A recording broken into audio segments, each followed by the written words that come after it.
Yo, what's up, everyone? So, wanted to share with you a story that is honestly pretty traumatizing for me, but I wanted to share it with you guys, anyways. So, what happened was back when I was working at LinkedIn, I was the office lead for an organization called LinkedIn, which you guys know as like a social media platform.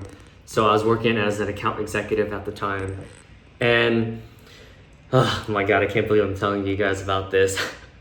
But there was a moment where I got in trouble and I was like really confronted because the leader of the Hispanics at LinkedIn did a workshop and I essentially like almost plagiarized it. I only changed a couple of things about the workshop. And basically I got an HR violation and my manager was in that meeting with me. And I remember like feeling so sad and so ashamed of what happened. And luckily I had a mentor, his name is Garrett, and he was just like, dude, like just focus on the good that you did when you were the office lead with the LinkedIn Agent Alliance. Like be proud of what you created and stop focusing so much on the negative aspects.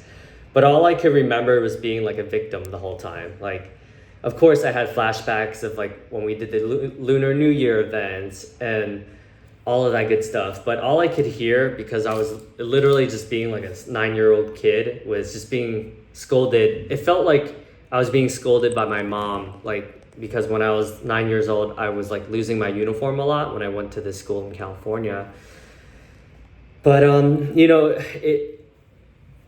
now that I have some time to process all of that, I could smell the cafeteria at LinkedIn. It was so good. You know, we were able to put so many cool events, like tasting the authentic Chinese food and being proud of all of the memories and the panels and the discussions we had that were very deep. We were having bubble tea, and it just made me realize like how lucky I was to be able to like feel like the interior design of the Empire State Building, like all the interior design, all the furniture, all the chairs, like everything was super, like it was really nice actually to work for a company that cares that much. So keep in mind, this is during the pandemic when everything was starting to lock down. And what happened was like we were all, Microsoft Teams. So when the HR person put a time on my calendar, I was like, oh my God, I'm gonna get fired. I'm gonna get let go. There's like so much shame around it. At the end of the day, I was just trying to be liked, and I just have to acknowledge myself that I was just doing the best. And honestly, like my intentions were pure and good, but I wasn't able to let go of my ego. So I was trying to plan a coup. I was like, you know what, I'm gonna burn this down to the ground with me and just try to be righteous about everything. But at the end of the day, like I was in survival mode and I wasn't, like it was like me against the world, so I wasn't listening to anybody. But luckily I had therapy, and he made me realize that I was just triggered. So thank you, Garrett, for that sage advice. But yeah, it was crazy. I was losing so much sleep and I really honestly couldn't think about anything else, and I was just stressed out because the pandemic was crazy in New York City. I don't know if you guys remember that, but that was pretty wild. So I just want to let you know, at the end of the day, like I realized, life is too short, gotta move on. It's all good. Like no one cares anymore. This is like 4 years later.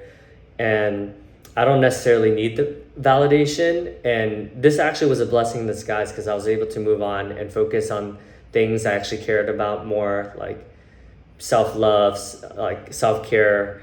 But yeah, when I met with one of my mentors, Victor, for lunch the other day, I was telling him about my mastermind. He's like, you sure you're not plagiarizing? So we're able to laugh about it now. But essentially the lesson is to admit like that you're wrong, stop being a victim about it, move on with your life, stop beating yourself up over something that happened 4 years ago. So I hope you enjoyed this story. I'm gonna do a lot more of these stories because I think there's always a lesson to learn from all of this. But stay tuned, stay blessed, my friends. And post in the comments below what was your takeaway or what was your favorite part about the video. Or if you didn't like the video at all, let me know as well. Post below. I'll take any comments. Cheers.